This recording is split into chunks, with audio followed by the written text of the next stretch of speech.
Live-in காதலியை கொன்று அவரது சடலத்தை போர்வையில் சுற்றி கட்டிலில் போட்டுவிட்டு 2 நாட்கள் சடலத்துடன் காதலர் தூங்கிய சம்பவம் மத்திய பிரதேசத்தில் அரங்கேறியுள்ளது. மத்திய பிரதேச மாநிலம் போபாலைச் சேர்ந்தவர் 32 வயது சச்சின் ராஜ்புட். இவரது காதலி 29 வயது ரித்திகா சேனா. இருவரும் ஐடி நிறுவனம் ஒன்றில் பணியாற்றி வந்துள்ளனர். இருவரும் திருமணம் செய்து கொள்ளாமல் ஒரே வீட்டில் ஒன்றாக வசித்து வந்துள்ளனர். இந்நிலையில் சச்சினுக்கு சமீபத்தில் வேலை பறிபோகியுள்ளது. அதனால் வீட்டிலேயே முடங்கி கிடந்துள்ளார்.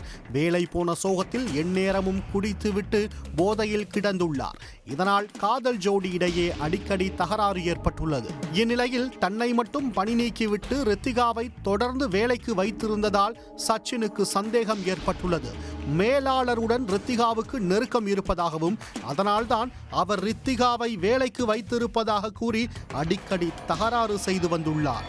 மேலும் வேலையை விட்டு நிற்குமாறும் வலியுறுத்தியுள்ளார். ஏற்கனவே சச்சினுக்கு வேலை போனதால் ஒரு சம்பளத்தில்தான் வீட்டு வாடகை உள்ளிட்டவற்றை சமாளித்து வருவதாகவும் தானும் வேலையை விட்டால் எப்படி சமாளிப்பது என கேட்டு வாக்குவாதம் செய்துள்ளார். அதனை ஏற்க மறுத்த சச்சின் மேலாளருடன் உள்ள நெருக்கத்தால் தான் வேலையை விட ரித்திகா மறுப்பதாக நினைத்து தொடர்ந்து தகராறு செய்து வந்துள்ளார். இந்நிலையில் ஜூன் 27ஆம் தேதி இரவு இருவருக்கும் மீண்டும் தகராறு ஏற்பட்டுள்ளது.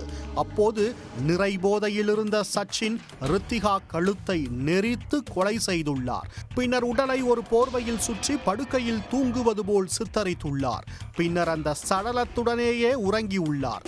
29ஆம் தேதி நண்பர் ஒருவர் சச்சின் வீட்டுக்கு சென்றுள்ளார். இருவரும் ஒன்றாக மது அருந்தியுள்ளனர். அப்போது தான் ரித்திகாவை கொன்றுவிட்டதாக கூறியுள்ளார். அந்த நண்பர் அறையில் பார்த்தபோது ரித்திகா போர்வையை போர்த்தி கொண்டு தூங்கிக் கொண்டிருப்பது போல் கிடந்துள்ளார். இதனால் சச்சின் போதையில் உளறுவதாக நினைத்து நண்பர் இருந்துள்ளார். இதனால் அன்று இரவும் ரித்திகா சடலத்துடனேயே சச்சின் உறங்கியுள்ளார். நண்பர் ஹாலில் படுத்து தூங்கியுள்ளார். காலையில் விடிந்ததும் சச்சின் நண்பரை எழுப்பி காதலியை கொன்ற தகவலை மீண்டும் கூறியுள்ளார். அப்போதுதான் நண்பர் அதிர்ச்சியடைந்து காவல்துறைக்கு தகவல் அளித்துள்ளார். அதன் பேரில் சச்சின் ரித்திகா குடியிருந்த குடியிருப்புக்கு சென்ற போலீசார் ரித்திகாவின் சடலத்தை மீட்டு சச்சினை கைது செய்தனர். லிவின் காதலி மீதான சந்தேகத்தில் அவரை கொலை செய்து சடலத்துடன் 2 நாட்கள் காதலன் தூங்கிய சம்பவம் போபாலில் பரபரப்பை ஏற்படுத்தியுள்ளது. உடனுக்குடன் செய்திகளை தெரிந்து கொள்ள சன் நியூஸ் பெல் ஐகானை கிளிக் பண்ணுங்க.